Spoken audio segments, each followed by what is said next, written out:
Dahil sa patuloy na pambabatikos sa ina ni Carlos Yulo na si Angela Yulo, minabuti na lamang nitong magsalita na tungkol sa sinasabi sa kanya ng publiko. Kabilang na dito ang akusasyon na di umunoy pera ang dahilan kaya nagkaroon sila ng away ng anak nito. Ayon kay Mrs. Yulo, 20,000 lamang daw ang perang nasa kanya ngayon. Ang iba di umano ay ginawa niyang pondo para makakuha siya ng credit card under her name. Ngunit kung kukuhain naman daw ito ng kanyang anak, willing naman daw siyang ibigay dito. Pero 2 years pa uno bago ito ibigay ng bangko dahil for approval pa daw. Dagdag pa ni Mrs. Yulo, kusa umunong ibinigay sa kanya na nagngangalang Weng ang pera ni Carlos dahil wala daw itong tiwala sa partner ng atleta. Maging ang mga kasama din daw ni Carlos, tingin daw kasi sa girlfriend ni Carlos ay red flag. Kwento pa ni Mrs. Yulo, ipinagpagawa niya din umano ang ibang pera ni Carlos. Yun ay dahil gusto lamang ni Mrs. Yulo na may mapuntahan ng pera ng kanyang anak dahil ayaw di umano nitong masaid si Carlos dahil kay Chloe. Na ayun yung masasabi kong nasa akin ngayon as of now, no? Kasi ano niya yun ang tawag ito, cash incentives niya yun ng World Championships 2021. So sa akin ibinigay ni Ma'am Weng kasi ayoko syempre alam mo na ano din sa kanila yung X din, red flag din sa kanila yung girl.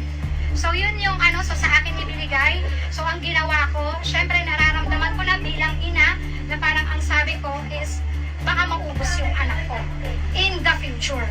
So ang ginawa ko, inano ko siya, dineposit ko siya under my name sa BPI account dito sa may BPI dito sa may Vito Cruz. Then pinahold ko siya, ginawa ko siyang bond for credit card. Na nung nagkaroon kami ng diskusyon ni Kaloy, pinuntahan ko agad yung BPI kung paano ko siya pwedeng isoli yung credit card para ma-withdraw ko yung pera niya. So unfortunately, kailangan ko ng 2 years para ma-withdraw ko siya, otherwise kasi magpe-penalty ako. Tapos for ano pa daw yun, sabi nila for approval pa. Kung kasi iso-surrender ko lang naman yung credit card na yun. Mag-intact yung mga pera niya. Sa tingin niyo ma'am, ano ang naging mitsa dito sa hindi niyo pagkakaunawaan ng anak ni Kaloy? Sa anak niyo na si Kaloy? Ang naging mitsa lang naman talaga, no, ever since is yung babae talaga. Kasi yes, lalong lumaki, tapos na parang nagkaroon kasi ng training camp si Kaloy. Kasama ko yung asawa ko, naghatid kami sa Terminal 3. Ang sabi sa akin ni Raylan, yung coach niya, tita, alam mo na ba ang nangyari? Sabi ko, no idea at all. Kasi hindi naman kami nag-uusap ni Kaloy So wala kaming idea talaga kung ano yung nangyari. Na parang pagdating pala doon, ang sabi ni Coach Monet, dapat pagdating ni Eldro Ed ng teammate niya, yung babae, wala doon sa apartment niya. Sa bahay na tinitirahan niya na binabayaran ng JOC na nire-reimburse ng PSC every end of the year.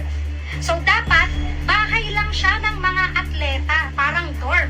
So yung mga outsiders dapat wala doon, especially yung walang kinalaman sa training.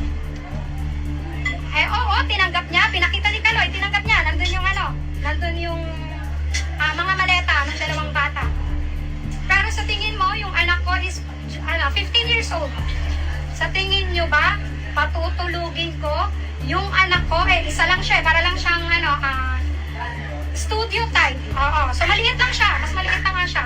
So patutulugin ko yung anak ko, menor de edad, kasama siya at yung babae. Diba?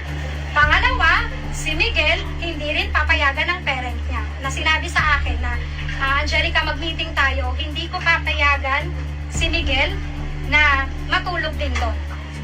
Siyempre, mahirap, puro lalaki diba? Na anything na mapatingin or something, actually, yun din yung sabi ni Coach Monet, no? Baka mapatingin si Miguel sa puwet na dahil nakakalat, maging masama yung bata. Diba? Yung doon. Isa pa kasi, alam ko, is Christian talaga sila, sila, yung papa ni Miguel. Kaya, hindi niya talaga i-allow yung mga ganon. Pero dati ma'am, naging okay kayo ng or una pa lang talaga? Una, parang medyo okay kasi tatawag-tawag naman sila rito ni So, hindi ko naman din masyadong pinapansin, no? parang okay lang, na parang dahil nung nagkita kami rito, tapos parang feeling ko, nilalayo niya sa amin si Kaloy na, oo, alam ko gusto niyang makasama si Kaloy. Gusto rin siyang makasama ni Kaloy. Pero syempre kasi, pamilya kami, kumbaga parang matagal din namin siyang hindi nakasama because of pandemic, di ba? Ilang yon. So syempre, kung siya, gusto rin siyang makasama ng girl, how much more kami na pamilya niya, na gusto rin siyang makasama. Even yung mga kapatid niya, kasi talagang medyo nalulungkot lang, no? Kasi sobrang close silang magkakapatid. Pero after nung nangyari yung namin ni Kaloy, so parang even yung youngest ko, yung eldest ko, yung medyo si Eldro, medyo ganun-ganun lang yan eh. Hindi ganun kalalim, katulad ng sabi nga nung teacher ni Iza nung nagkausap sila sa Palarong Pambansa na sobrang malalim yung galit na nararamdaman ng youngest ko kay Kaloy. Ma'am, mensahe nyo na lang kay Kaloy, ma'am, ngayon. Kung Mensahe, ano bang mensahe mabibigay ko sa kanya? Na parang kasi lahat naman sinabi ko na no? Kung hindi naman niya ako paniniwalaan, wala naman akong magagawa eh. Basta ang alam ko, sabi ko nga, dahil sa konsensya rin namin ng asawa ko, na wala kaming ninakaw, wala kaming ginalaw na pera niya. Siguro meron portion na hindi man lang sabihin mong aaray yung bulsa niya. Na parang kasi naman namin ininvest sa bahay ng para, diba, na makita din niya na eto, kahit Sa bahay, ma'am, pwede niyo pong yun yung sa bahay na pwede mo masabi na, ay, may remembrance ako sa pera ko. Kasi yan ang sinasabi ko sa mga anak ko. Every time na magkakaroon sila ng cash incentives, malaki o maliit, sinasabihan ko sila na bumili kayo yung merong maaalala nyo na ay galing to sa Palarong Pambansa, ay galing to sa ganito kong cash incentives, ay galing to sa